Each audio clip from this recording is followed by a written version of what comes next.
for both sides in 2024, it's a year of consolidation. As they hold on to what they have now, they'll continue to probe at each other, as we're seeing. But both sides are engaged in a race to find more people and more equipment and more ammunition and train better in order to try and break through on the battlefield, which I think won't be possible much before early to mid 2025. And in that race, to be honest, the initiative has now, in a small way, passed to Russia. And then if you're President Putin, you know there is a US presidential election this year. And you also know almost whoever wins that election, that the US is saying to Europe, well, we need to focus on China. We have big problems with our own migration challenge on our southern border. We have a massive debt issue, so our budget is constrained. And yet somehow we're paying a huge amount of the burden for the defense of Europe. And Europe is no longer poor in the way that it was in the 1950s. It now has an economy of about $15 trillion a year.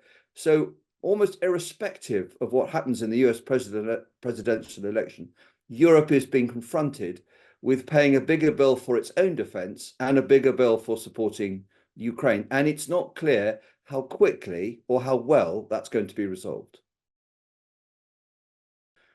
And that isn't going to work. They're going to have to find more people if they want to continue a fight on this scale.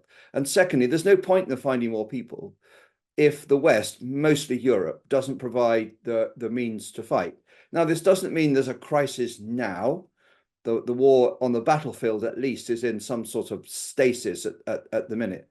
But it does mean, if you look down the track, how could Ukraine contemplate throwing Russia out of Ukraine if it hasn't got enough people and it hasn't got enough stuff? Because Russia knows it's got enough people and enough stuff and enough stubbornness. So if you take those trends, if that's how it turns out, we're heading to a terrible outcome where in the end Ukraine has to settle on terms that aren't to its advantage. And that would acknowledge the success of Russian territorial aggression and ambition.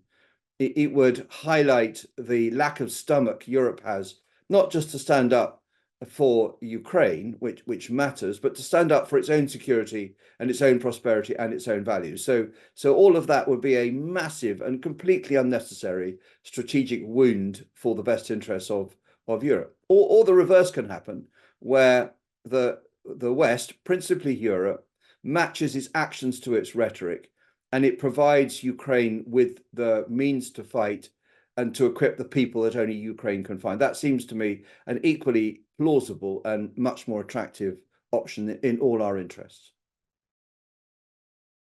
So I think it's very significant because President Putin has always believed that eventually the West would lose heart and interest and walk away from Ukraine.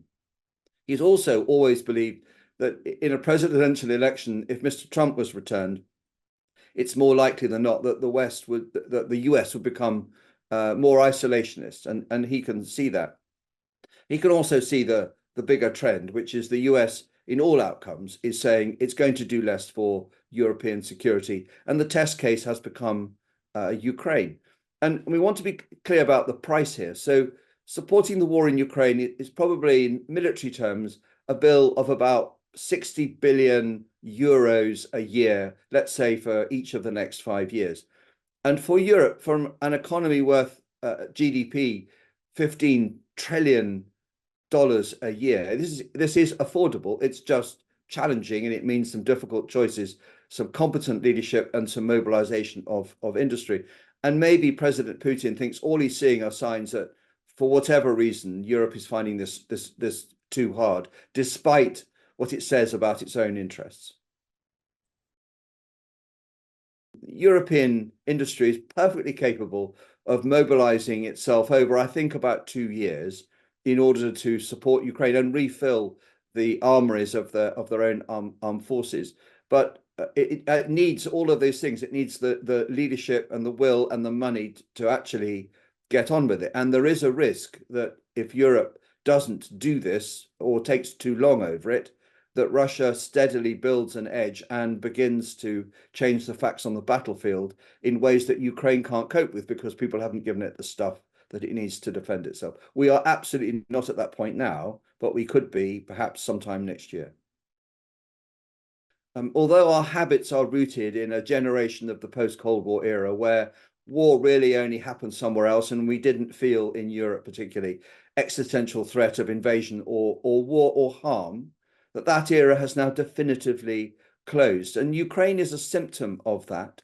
And we have to see that our security, our prosperity, our sense of ourselves and our values, and our voice in a world that will be dominated by a combination of the rise of China and the effects of climate change and the transformation imposed on us by the digital age, mean that we have to rediscover that war can touch us, that it really matters, and we have to restore our resilience unless we just wish to opt to be somehow the strategic victims of the 21st century and roll with all the blows that other people impose on us. And that just can't be a sensible thing.